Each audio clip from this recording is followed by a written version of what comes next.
karena waktu sudah mau jam 11, jadi saya minta kepada para panelis, Pak Wendy dan Prof. Heri untuk memberikan statement terakhir, atau memberikan statement penyemangat untuk para dosen, bagaimana performanya juga, monggo silakan bagaimana mengembalikan semangat para dosen yang lagi shock terhadap sistem pembelajaran daring.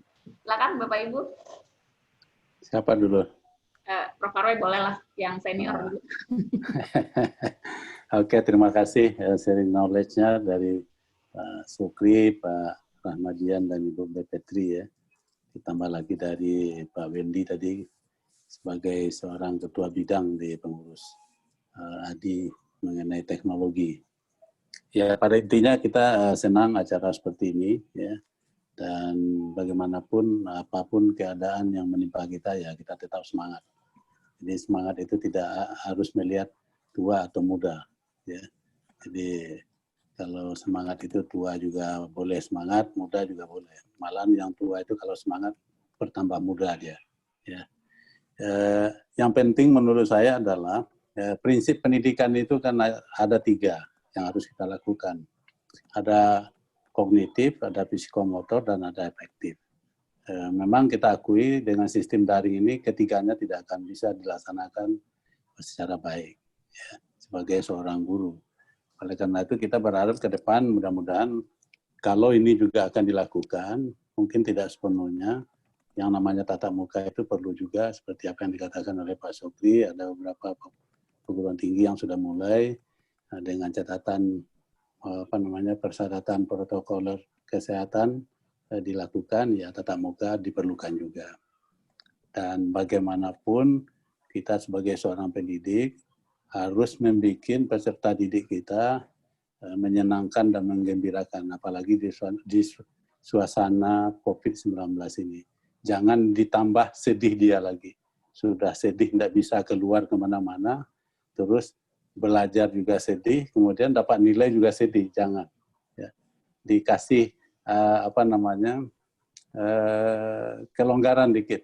Kalau saya sebagai dosen, saya kasih kelonggaran, terutama tentang evaluasi.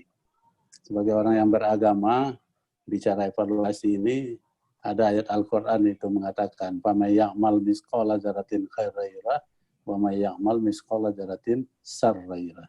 Jadi sekecil apapun harus kita nilai. Jadi jangan tidak kita nilai sama sekali. Apapun yang dilakukan oleh siswa tetap dinilai. Jadi penilaian itu sebenarnya tidak ada angka 0. Ya, itu keliru itu. Jadi penilaian itu harus ada angkanya.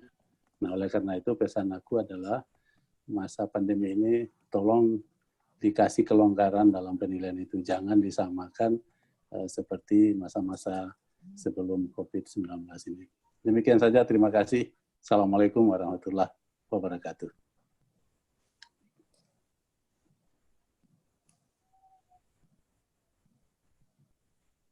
Baik, saya Mbak Dewi ya.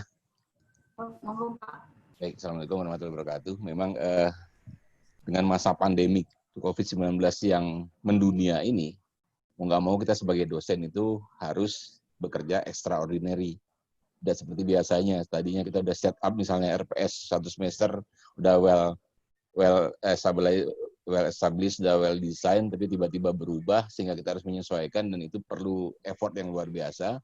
Tapi tetap dengan semangat dan niat kita membagi ilmu, mudah-mudahan cara-cara yang luar biasa kita kerjakan ini tetap bermanfaat dalam kita mendidik mahasiswa kita. Yang saya rasakan hikmah dari adanya pandemi COVID ini adalah saya bisa belajar dengan mudah dari seluruh dunia dengan cukup di rumah saja. Ya kan? Patuh dengan peraturan apa yang dihimbau oleh pemerintah. Saya sekarang sudah bicara, sampai hari ini saya sudah bicara dengan sekitar 12 duta besar. Kita ingin belajar mengenai bagaimana penanganan COVID di negara-negara tempat para dubes itu bertugas. Dan banyak sekali ternyata hal-hal yang bisa sebenarnya kita serap, kita coba terapkan juga di Indonesia, cuman ada juga yang tidak cocok. Dan negara-negaranya tidak semuanya negara maju, bahkan ada negara-negara Afrika yang kita coba tanyakan pengalaman dari negara tersebut untuk menangani COVID-19 ini. Mulai dari negara yang demokrasi sampai negara yang misalnya sistemnya sangat-sangatlah kontrol oleh pemerintah. Tapi intinya adalah upaya kita untuk bekerja luar biasa atau extraordinary berkaitan dengan adanya pandemi ini, tentunya mudah-mudahan akan ada berkah buat kita juga diridhoi oleh Tuhan Yang Maha Esa.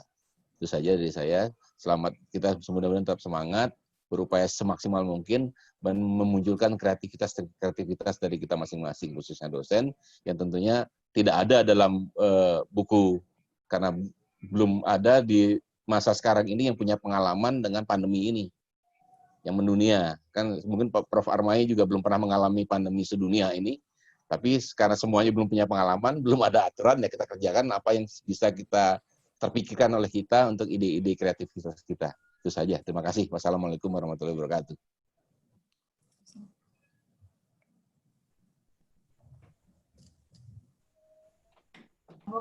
Bapak Ibu. Silakan Pak Sukri dulu. Boleh Prof, silakan Prof.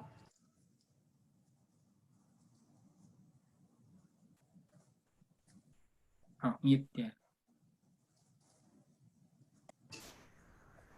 Prof Sukri masih di mute. Oke, saya ingin menyampaikan bahwasanya dalam masa pandemi ini dosen dan mahasiswa harus merubah paradigma pembelajarannya. Kita harus merubah paradigma. Dosen sekarang berperan sebagai fasilitator dan juga tidak harus merasa kehadiran saya yang bisa menyelesaikan masalah, tapi kita mengajak dan membawa mahasiswa untuk bisa berpikir lebih dalam lagi, dan penjelasan yang kita berikan harusnya hanya sebagai trigger ya, mempercepat itu aja. Dan mahasiswa juga harus dirubah paradigmanya. Dia tidak harus belajar pada satu sumber, banyak sumber yang bisa digunakan untuk pembelajaran. Dan belajar juga harus disadari tidak harus tatap muka ya. Dan tentu hal seperti ini ke depan sangat melatih kita ya, sudah melatih kita. Di sisi lain tadi disampaikan juga bahwasanya dosen perlu memiliki keterampilan dalam menyelenggarakan daring ini, dan strategi-strategi tertentu harus dikuatkan. Dan saya merasakan sendiri bahwasanya COVID ini kita jadikan titik tolak untuk melihat kembali semua proses yang ada, baik dalam sistem penyelenggaraan dan pengelolaan pembelajaran dan kampus sendiri, sehingga era new normal ini di era kita lah momennya. Dan juga COVID ini telah menjadi katalis buat kita untuk mentransformasi ya, pelaksanaan online secara masif ya. Untuk itu adaptasi ini terutama yang biasa di zona nyaman harus merubah diri ini dan mau berinovasi, karena untuk itu siap untuk menghadapi perubahan-perubahan. Terakhir, kita yakin betul sebagai dalam agama dijelaskan pain nama al-usri yusra ya. Sesungguhnya bersama dengan kesusahan itu dan kesempitan itu pasti terdapat kemudahan dan kelapangan. Semoga COVID ini berlalu dan kita bisa beradaptasi dengan baik dan kita bisa berkreasi, berinovasi lebih baik lagi ke depan. Itu aja barangkali. Mohon maaf. Assalamualaikum warahmatullahi wabarakatuh.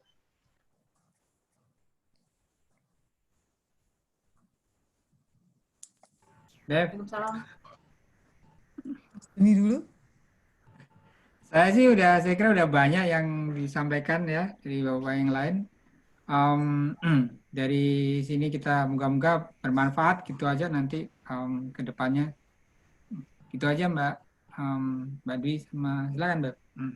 Ya, saya cuma mau menambahkan sedikit. Jadi sebetulnya yang harus diingat itu di sini semua profesor-profesor, guru-guru dan dosen-dosen ini kalau menurut saya sudah melakukan suatu hal yang sangat hebat ya.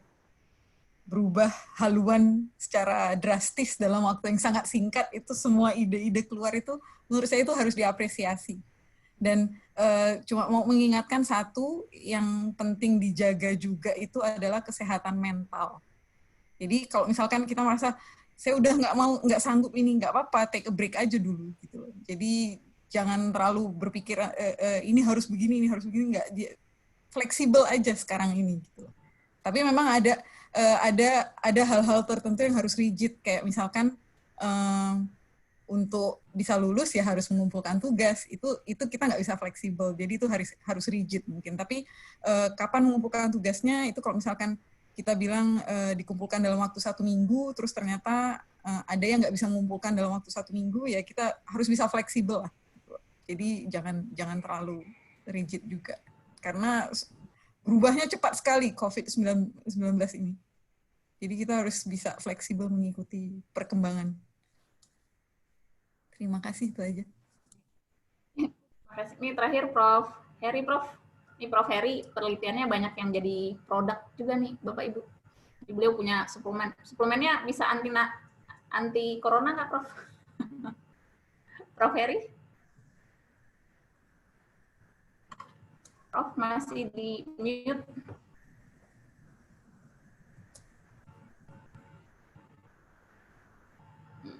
Prof. Heri, masih ada? Boleh? Ya, terima kasih ya. Prof. Lukri, Mbak Bu Peprika, penelitian saya banyak produk tentang kitosan, Mbak. Kitosan itu bisa juga sebagai antivirus sekarang. Wah. Jadi kita sekarang di sini sudah buat produk antivirus itu. Hand sanitizer itu yang kita pakai alkohol, Pak. Jadi melalui kitosan saja. Jadi bisa dibawa sholat. Ya, begitu juga yang untuk muka ada semuanya. Jadi saya pikir kalau riset memang tidak bisa daring kita. Kita harus buka lab sendiri. Jadi kita di sini buka lab khusus kita atur waktunya. Jadi nggak bisa menumpuk dia. Jadi kita atur waktunya untuk yang riset. Dan itu saja yang saya sampaikan dan semoga kita bisa ketemu di lain waktu. Terima kasih, Pak.